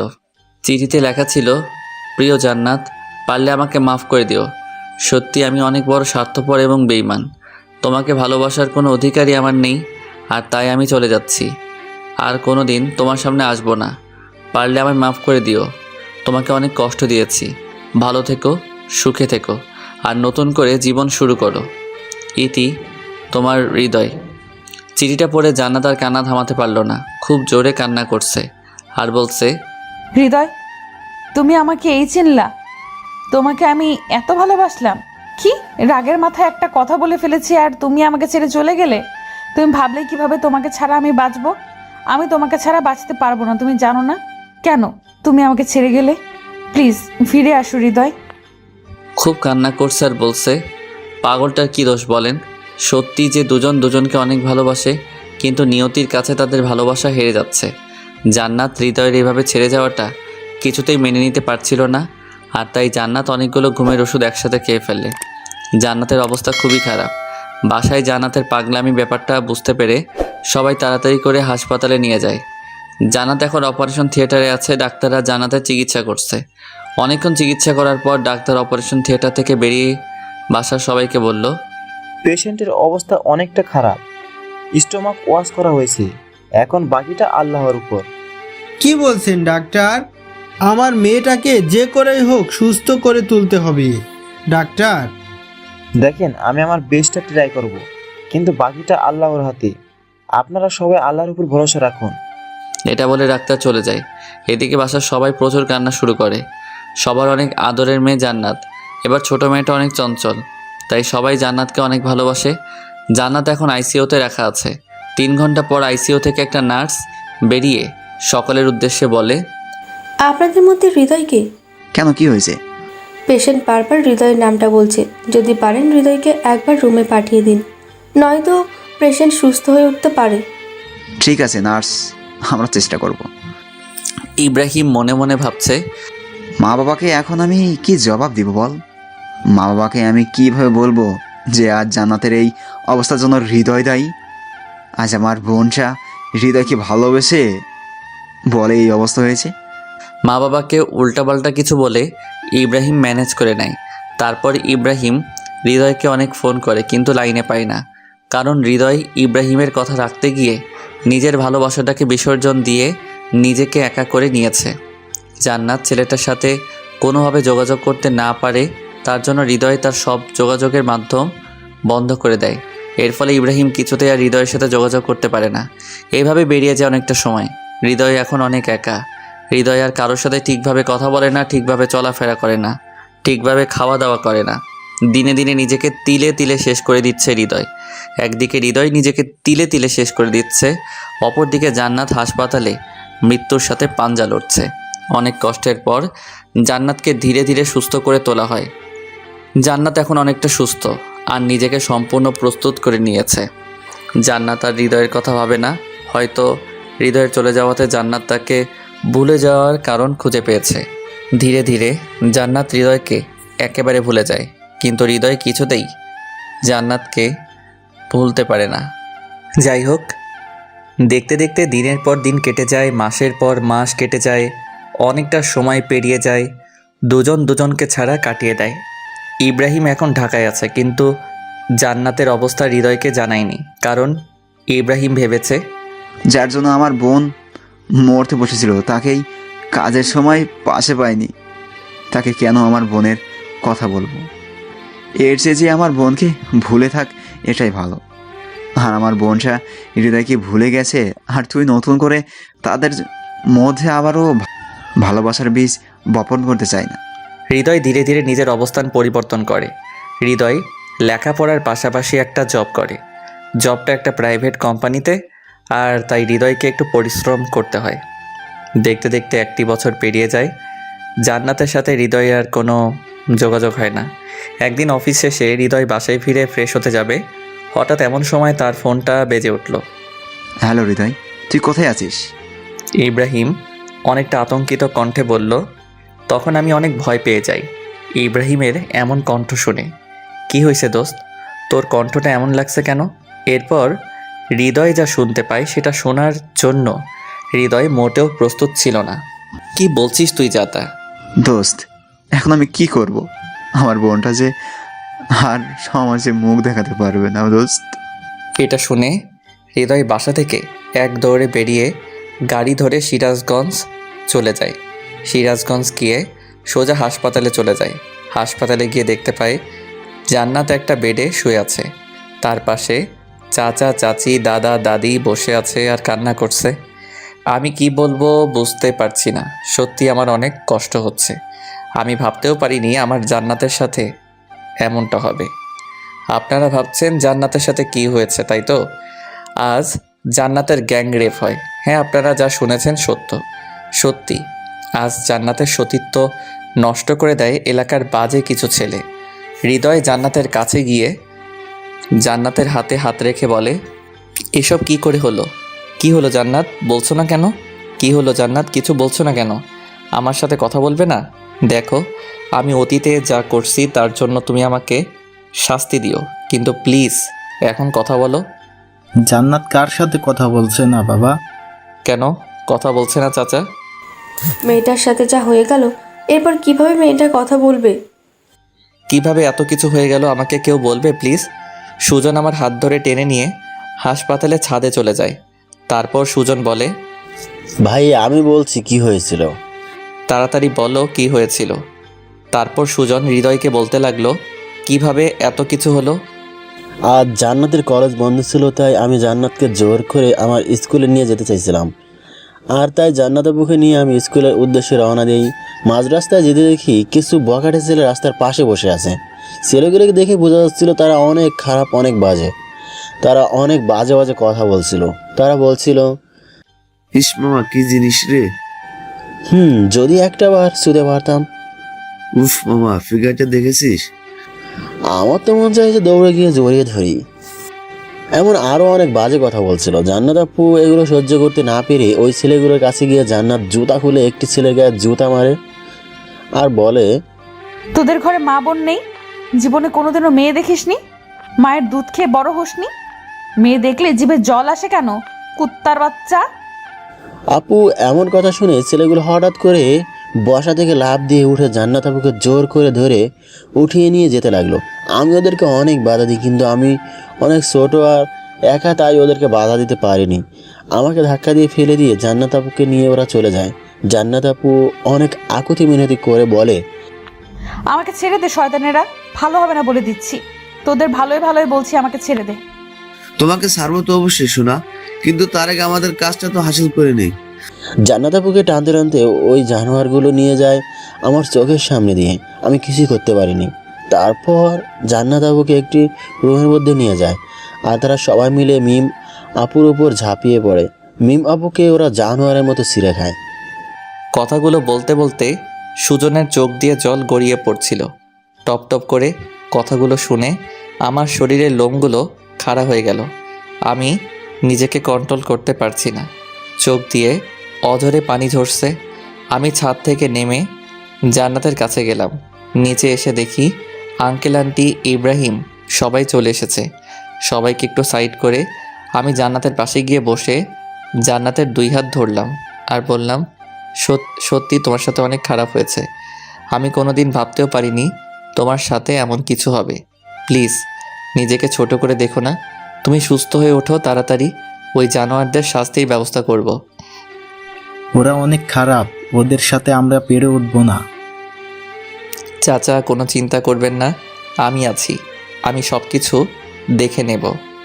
তুমি ওদের সম্পর্কে কিছু জানো না। এইসব জানোয়ারদের সম্পর্কে আমি কিছু জানতেও চাই না। আমি আইনের সাহায্য নিয়ে ওদের শাস্তির ব্যবস্থা করব। কিন্তু পুলিশ? কোনো কিন্তু না চাচা, আমি সব কিছু দেখে নেব। ইব্রাহিম তুই আমার সাথে চল। তাই বলে আমি ইব্রাহিম আর সুজনকে নিয়ে থানাতে চলে গেলাম। থানায় গিয়ে ওই জানোয়ারদের নামে কেস ফাইল করলাম। পুলিশগুলো আমায় বারবার বলছিল, আপনি যাদের নামে কেস করেছেন তারা কে জানেন? তাদের সম্পর্কে আমার জানার কোনো ইচ্ছা নেই। আমি শুধু এইটুকু চাই আসামিদের সঠিক শাস্তির ব্যবস্থা করা হোক। এখন তো এসব কথা বলতেছেন, কিন্তু আবার একটু পর এসে মতলব বদলাবেন না তো?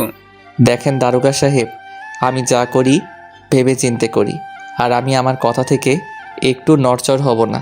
আদালতে ঠিক প্রমাণ পেশ করতে পারবেন তো? অবশ্যই পারবো। আচ্ছা, তাহলে আমরা কেসটা নিচ্ছি। ঠিক আছে দারোগা সাহেব, আর হ্যাঁ, যত তাড়াতাড়ি সম্ভব আপনি আসামিদের গ্রেফতার করবেন। ঠিক আছে, আপনারা এখন আসুন। ওকে দারোগা সাহেব। তারপর থানা থেকে চলে আসি। হাসপাতালে আসতে সবাই আমাকে ধরে বলে, এমনি মেয়েটার এই অবস্থা, সবার সামনে মাথা উঁচু করে বাঁচতে পারে না, আবার তুমি যা শুরু করলে হৃদয়। দেখেন আঙ্কেল, আমি যা করছি একদম ঠিক করছি। আচ্ছা, এখানে জান্নাতের দোষটা কোথায় আমাকে বলবেন? জান্নাত কি নিজের ইচ্ছায় ধর্ষিত হয়েছে? কি ব্যাপার, চুপ করে আছেন কেন? জবাব দিন। আমাদের সমাজে সবথেকে বড় সমস্যা কি জানেন? আমাদের সমাজে যে মেয়েগুলো ধর্ষিত হয়, আমরা তাদেরকে ছোট করে দেখি, আমরা তাদেরকে খারাপ বলি। আর যে জানোয়ারগুলো মেয়েদের সাথে এমন খারাপ কাজ করে তাদেরকে বাহবা দিই। যেখানে আমাদের মেয়েটিকে মেন্টালি সাপোর্ট দেওয়ার কথা, সেখানে আমরা মেয়েটিকে ছোট করে দেখি, মেয়েটিকে আমরা অপমান করি। আমরা ধর্ষিত মেয়েদের সমাজের বোঝা মনে করি। আচ্ছা, মেয়েরা কি ইচ্ছা করে ধর্ষিত হয়?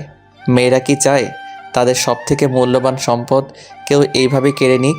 অথচ একটি মেয়ে ধর্ষিত হওয়ার পর আমরা মেয়েটিকে দোষী সাব্যস্ত করি, আর ধর্ষককে আমরা বড় করে দেখি। যদি আমরা একটি ধর্ষককে সঠিক বিচারের আওতায় নিয়ে আসতে পারতাম, তাহলে আজ ধর্ষণ তো দূরের কথা, আমাদের সমাজে কোনো ছেলে মেয়েদের দিকে চোখ তুলে তাকাতে পারতো না। কিন্তু আমাদের দেশে কি আমরা তাই করি? মোটেও করিনি।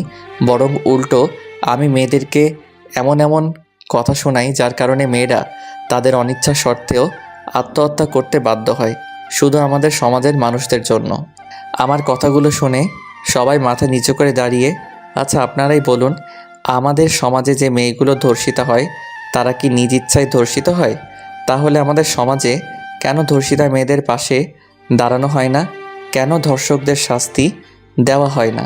আজ এই দেশে একটি ধর্ষকের সবার সামনে শাস্তি দেওয়া হোক। দেখবেন এই দেশে আর দ্বিতীয়বারের মতো কোনো ধর্ষণের কথা আপনি শুনবেন না। সবাইকে অনেক বুঝিয়ে সবাইকে জানাতে পাশে দাঁড়ানোর জন্য আহ্বান করি। এখন সবাই মিলে জান্নাতের পাশে দাঁড়িয়ে আছি, শুধু ধর্ষকদের শাস্তি প্রদানের জন্য। কিছুক্ষণ পর কিছু গুন্ডা টাইপের ছেলে পেলে আমাদের কাছে এসে ছুরি, রামদা, পিস্তল এসব দেখে ভয় দেখাচ্ছে আর বলছে, যদি তোরা ভালো চাস আর তোদের মেয়েকে সুস্থ দেখতে চাস, তাহলে কেসটা উঠিয়ে নি, না হলে খুব খারাপ হয়ে যাবে। তোরা কি করতে পারিস আমি দেখে নেব। আমি আমার যথেষ্ট চেষ্টা করে তোদের শাস্তির ব্যবস্থা আমি করব। তোর সাহস তো কম না, তুই আমাদের বিরুদ্ধে মামলা করেছিস, আবার আমাদের মুখের উপর কথা বলিস। তোদের মতো কুত্তার সাথে কথা বলতে আমার বয়েই গেছে। তোদের মতো কুত্তার দিকে তাকাতেই আমার ঘৃণা লাগে। কি বললি মাদার?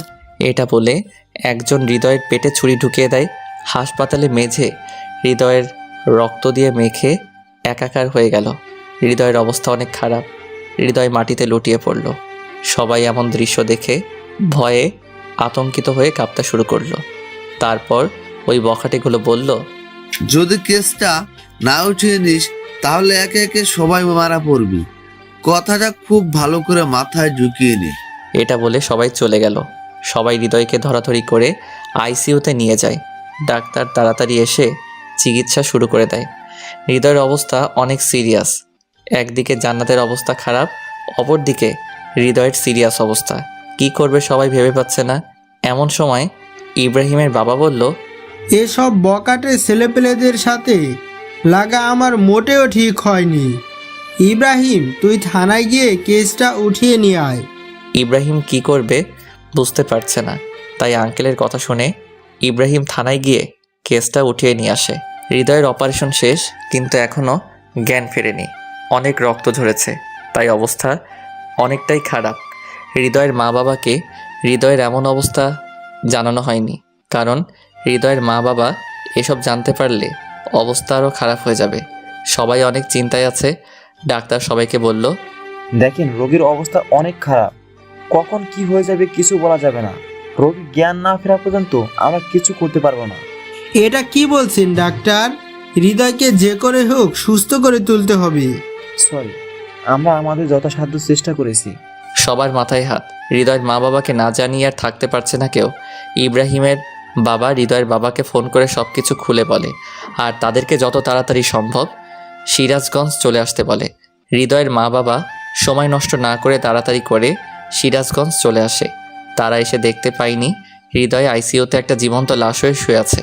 হৃদয়ের মা অনেক কান্না করছে। হৃদয়ের বাবা সবাইকে বলছে, আমার ছেলের এত বড় ক্ষতি কে করলো? যে ছেলেগুলো জান্নাতকে ধর্ষণ করেছে তারাই। দাঁড়াও, তাড়াতাড়ি ব্যবস্থা আমি করছি। তাই বলে হৃদয়ের বাবা কাকে যেন একটু ফোন করলো। হ্যালো সবুজ ভাই, আমার অনেক বড় একটা সমস্যা হয়ে গেছে। কিছু গুন্ডা আমার ছেলের অবস্থা অনেক খারাপ করেছে। আমার ছেলেকে হত্যা করার চেষ্টা করেছে। এখন আমার ছেলে আইসিইউতে ভর্তি আছে। বাঁচবে কিনা মরবে আল্লাহই ভালো জানে। ওপাশ থেকে কি যেন বলল। তারপর হৃদয়ের বাবা বলল, আচ্ছা, আপনি যত তাড়াতাড়ি সম্ভব সিরাজগঞ্জে চলে আসেন, আমি এর শেষ দেখতে চাই। তাই বলে ফোনটা কেটে দেয়। আপনাদেরকে হৃদয়ের বাবা সম্পর্কে তো কিছুই বলিনি। এখন হৃদয়ের বাবার সম্পর্কে জেনে নিন। হৃদয়ের বাবা একজন বিজনেসম্যান। ব্যবসার কাজে অনেক বড় বড় লোকজনের সাথে উঠা বসা করে। সমাজের সকল লোকের সাথেই তার ভালো সম্পর্ক। এখন যাকে ফোন করলো সে হচ্ছে ঢাকার একটি গ্যাং লিডার। হৃদয়ের বাবার বিভিন্ন কাজের জন্য সবার সাথে সম্পর্ক রাখতে হয়, তাই এই লোকটির সাথে ওর সম্পর্ক আছে। কয়েক ঘন্টা পর ওই লোকগুলোর সিরাজগঞ্জ এসে পৌঁছায়। তারপর লোকজনদের বকাটে ছেলে পেলে ডিটেলস বলা হয়। তারপর লোকগুলো সেই বকাটে ছেলে পেলে উদ্দেশ্যে রওনা দেয়। অনেকক্ষণ পর ওই লোকগুলো রাত 8টার দিকে সবার মাঝে ফিরে আসে আর বলে, শহীদুল সাহেব, আমাদের কাজ শেষ। কাল সকালে সবাই সব দেখতে পারবে। আমাদের কাজটা শেষ। আমরা তাহলে আসি। এবার দেখা হবে। ভালো থাকবেন আর আশা করি আপনার ছেলে খুব তাড়াতাড়ি সুস্থ হয়ে উঠবে। ঠিক আছে সবুজ ভাই, আপনাকে অসংখ্য ধন্যবাদ। তারপর লোকগুলো চলে যায়। সবাই শুধু ভাবছে কাল সকালে তাদের জন্য কি অপেক্ষা করছে, কারণ তারা কেউ জানে না বখাটেদের সাথে কি হয়েছে। দেখতে দেখতে সকাল হয়ে গেল। টিভিতে নিউজ হচ্ছে সিরাজগঞ্জ কিছু বখাটে ছেলেদের লাশ পাওয়া গেছে। তাদের লাশগুলো উলঙ্গ অবস্থায়, সবার লিঙ্গ কাটা অবস্থায় একটা গাছে উল্টা করে ঝুলানো ছিল। কে বা কারা এমন ঘটনা ঘটিয়েছে এখন কিছু বলা যাচ্ছে না। শোনা যাচ্ছে এই বখাটেগুলো কাল একটি মেয়েকে ধর্ষণ করে। তারপর তাদের নামে থানায় মামলা করা হলে তারা মামলাকারীর ওপর ঝাঁপিয়ে পড়ে এবং তাকে ধারালো অস্ত্র দিয়ে আহত করে। এখন সে হাসপাতালে আইসিইউতে ভর্তি আছে। সবাই এমন খবর দেখে অনেক হতভম্ব। কাল রাতে যে এত কিছু হয়ে গেছে তারা সবাই ভাবতেও পারেনি। সত্যি ধর্ষকদের শাস্তি এমনই হওয়া উচিত, যাতে করে কেউ দ্বিতীয়বার আর কোনো মেয়ের দিকে চোখ তুলে তাকাতে না পারে। পরের দিন বিকাল 4টায় হৃদয়ের জ্ঞান ফেরে। জ্ঞান ফিরতে সবাই হৃদয়ের কাছে ভিড় জমায়। সবাই অনেক খুশি, কারণ হৃদয়ের জ্ঞান ফিরেছে। হৃদয়ের মা বাবা হৃদয়কে বলে, বাবা তুই কোনো চিন্তা করিস না, তুই তাড়াতাড়ি সুস্থ হয়ে যাবি। বাবা জান্নাতের কি খবর এখন? জান্নাত এখন ভালো আছি, তুই একটু নিজের চিন্তা করো। আর তুই একটা মেয়ের জন্য এত রিস্ক নিতে গেলি কেন? যদি আজ তোর কিছু একটা হয়ে যেত তাহলে আমরা কি নিয়ে বাঁচতাম? মা বাবা, আমার কিছুই হবে না আমি জানি, কারণ তোমাদের দোয়া সবসময় আমার সাথে আছে। আর জান্নাতকে আমি নিজের থেকে অনেক বেশি ভালোবাসি, তাই ওর জন্য এইটুকু করা আমার কাছে কিছুই না। তুই সত্যি অনেক বড় একটা পাগল। হ্যাঁ, আমি তো পাগলই, শুধু জান্নাতের জন্য। আচ্ছা, ওই বকাটে ছেলেদের কি খবর এখন? পুলিশেরা কি ওদেরকে গ্রেফতার করছে? ওদের অবস্থা শেষ, ওরা আর বেঁচে নেই। কি কি হয়েছে ওদের, আর কিভাবে হয়েছে? তোর ওসব না জানলেও চলবে। এখন তাড়াতাড়ি সুস্থ হয়ে ওঠ, আমরা আর কিছু চাই না। ঠিক আছে বাবা। এখন হাসপাতাল একটি আনন্দমুখর পরিবেশ সৃষ্টি হয়। দেখতে দেখতে কিছুদিন কেটে যায়। হৃদয় এখন অনেকটা সুস্থ হয়ে ওঠে। হৃদয় তার মা বাবাকে জান্নাতকে বিয়ে করবে এমন কথা জানায়। হৃদয়ের বাবা বলে, তুই জান্নাতকে বিয়ে করবি, কিন্তু ও যে এখন সমাজের মুখে খারাপ হয়ে গেছে। জান্নাত যে ধর্ষিতা হয়েছে সেটা নিজের দোষে না, তাকে ধর্ষণ করা হয়েছে। আর সবথেকে বড় কথা হচ্ছে আমি জান্নাতকে অনেক ভালোবাসি। জান্নাতকে ছাড়া আমি বাঁচব না। আর জান্নাতের জন্য আমি এত কিছু করলাম, কিন্তু শেষে এসে তাকে পাবো না, এটা তো কিছুতেই হতে পারে না। আমি যদি বিয়ে করি তাহলে জান্নাতকেই করব। হৃদয়ের এমন মন্তব্য শুনে তার বাবা আর কিছু বলতে পারল না। হৃদয়ের বাবা জান্নাতের বাবার কাছে বিয়ের প্রস্তাব পাঠালো। সবাই বিয়েতে রাজি হয়ে গেল, কারণ সবাই দেখেছে হৃদয় জান্নাতকে কতটা ভালোবাসে। আজ হৃদয় আর জান্নাতের বিয়ে। খুব ধুমধাম করে বিয়েটা হয়ে গেল। ইব্রাহিম হৃদয়কে বলছে, দোস্ত আমি ভুল ছিলাম রে, আমাকে মাফ করে দিস। আমার জন্য তুই অনেক কষ্ট পেয়েছিস। আমি চাচ্ছিলাম না আমাদের বন্ধুত্বটা কোনো কারণেই ভেঙে যাক। যদি আগে আমার বোনের সাথে বিয়ে হতো তাহলে তোদের মধ্যে ঝগড়া হতো, রাগারাগি হতো, আর তখন আমি নিজেকে ঠিক রাখতে পারতাম না। তখন তোর সাথে আমার সম্পর্কটা নষ্ট হয়ে যেত, আর আমি আমাদের এই বন্ধুত্বটা নষ্ট করতে চাচ্ছিলাম না। তাই আমি তোকে নিষেধ করেছিলাম। আমাকে মাফ করে দিস দোস্ত। আর আমার বোনের খুব যত্ন নিবে। যদি কোনোদিন আমার বোনের চোখে এক ফোঁটা জল আসে তাহলে তোকে খুন করে ফেলবো। এই বোকা, তুই আমার বেস্ট ফ্রেন্ড, তুই ভাবলি কিভাবে তোর সাথে আমার সম্পর্কটা নষ্ট হয়ে যাবে? জান্নাতকে তো আমি আমার নিজের থেকে অনেক বেশি ভালোবাসি, তাই ওকে কষ্ট দেওয়া তো অনেক দূরের কথা, ওকে রাখতে পর্যন্ত দেব না। আয় দোস্ত, বুকে আয়। তারপর দুজন দুজনকে জড়িয়ে ধরে কান্না করে দেয়। এ কান্না কষ্টের কান্না না, সুখের কান্না। তারপর হৃদয় ইব্রাহিমকে ছাড়িয়ে বলে, এই শালা, তোর বোন অপেক্ষা করছে আমার জন্য, বাসরাত তো পেরিয়ে যাবে। আর তুই এতদিন আমাকে শালা শালা বলেছিস, আর আজকে আমি সত্যি শালা হয়ে গেলাম। হ্যাঁ, আমি বোধহয় আগে থেকেই জানতাম রে তুই আমার শালা হবি, তাই আগে থেকে তোকে শালা বলে ডাকতাম। হৃদয়, হয়েছে দোস্ত, আর বলিস না, আমি বাসর ঘরে গেলাম। আচ্ছা যা, আর কথাটা মনে রাখিস, আমার বোনের চোখে যদি কোনো জল আসে তাহলে তুই শেষ। ঠিক আছে দোস্ত। তারপর হৃদয় বাসর ঘরে ঢোকে। ঘরের ভেতর ঢুকে দেখে জান্নাত বিছানার উপর ঘোমটা দিয়ে বসে আছে। হৃদয় আজ ঘোমটাটা উঠিয়ে জান্নাতের মুখের দিকে তাকিয়ে আছে। ইস, কি সুন্দর তুমি, সত্যি তোমাকে দেখে চোখ ফেরানো দেয়। তাই বুঝি? তাই তো, না হলে কি আমি তোমার প্রেমে পড়ি? কই, তুমি তো আমাকে না দেখে ভালোবেসেছিলে, তাহলে এখন এই কথা বলছো কিভাবে? রাখছো কেন? আমি তো এটা কথার কথা বললাম। সত্যি আমার বউটাকে একদম পরীর মতো দেখতে লাগছে।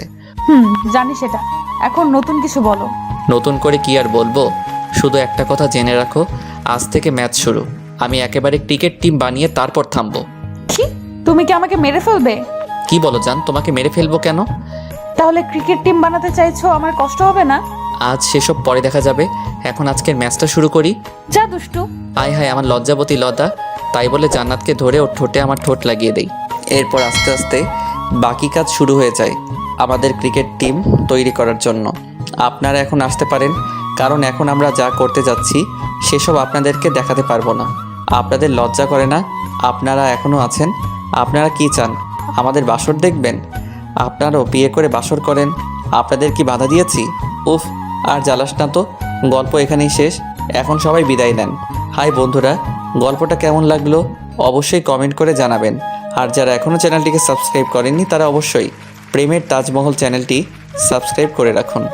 ধন্যবাদ সবাইকে।